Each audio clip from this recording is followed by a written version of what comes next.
Job interviews. They can be stressful, but also pretty exciting, especially if it's your first one. Whether you're new to the interview process or it's been a while since your last job interview, it's important to keep some best practices in mind. Here are 10 interview blunders that you'll want to avoid during your next big interview.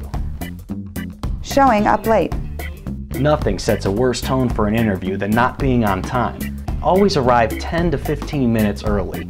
If you're not sure where you're going, use tools like MapQuest online, or drive by the location before your meeting. Just be sure that you leave enough time to beat traffic and deal with any unexpected delays. An unprofessional appearance. We don't recommend wearing a tuxedo or evening gown to a job interview. However, it's important that you do dress and maintain a professional appearance, and make sure to follow proper hygiene and grooming etiquette. Never wear wrinkled clothing or too much perfume or cologne. If you have any piercings or tattoos, be sure to cover them up until you know what the company's dress code and policies are. Bringing family members or friends to an interview.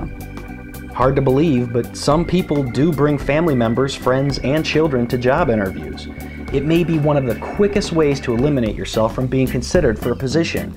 Always be sure to come to an interview and leave an interview by yourself. If you need a ride, make sure that the driver waits in the car or at a nearby location. And if you need a babysitter, be sure to make proper arrangements in advance. Having typos on your resume or job application. A resume is one of the few ways an employer can see a sampling of your work in advance. Typos and grammatical errors are a reflection on your attention to detail and the work you may produce. Double and triple check your resume for potential mistakes and have someone who's a good proofreader look it over as well. Interrupting the interviewer. It's easy to get over-anxious during a job interview, but do your best not to go overboard. The meeting should be managed and dictated by the interviewer. They'll set the stage for when you should answer and ask questions. Also, be careful not to speak over the interviewer or go way off topic. Doing so may raise questions about your ability to listen and follow directions. Using a cell phone. A cell phone going off during an interview may very well end any chances you have of being hired. A simple recommendation to avoid a quirky ringtone or text alert being played at the wrong time is to simply leave your phone in the car, or shut it off before you even enter the interview location. Being unprepared. Learn as much as you can about the company you're interviewing with and the position you're interviewing for. Search the company on Google, go to their website, educate yourself as much as you can about the company. Most interviewers will know if you haven't done your homework. If you are prepared, they'll be able to see you put forth extra effort to learn more about them. Poor body language. Poor body language may be the single most important factor in causing you to lose out on a new job.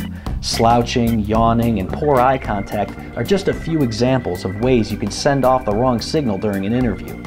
Asking poor or improper questions. During the interview, you'll have a chance to ask questions.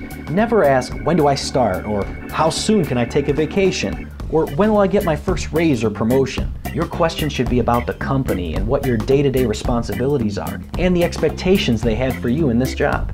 And the number one blunder is? Not following up after your interview.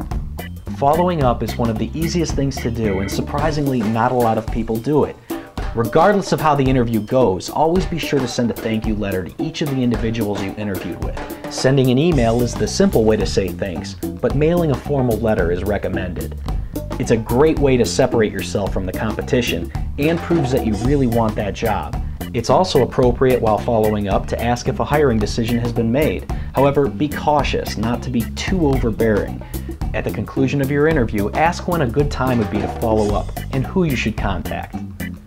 Although some of these interview blunders may seem like common sense, you'd be surprised how many times they're disregarded by job seekers.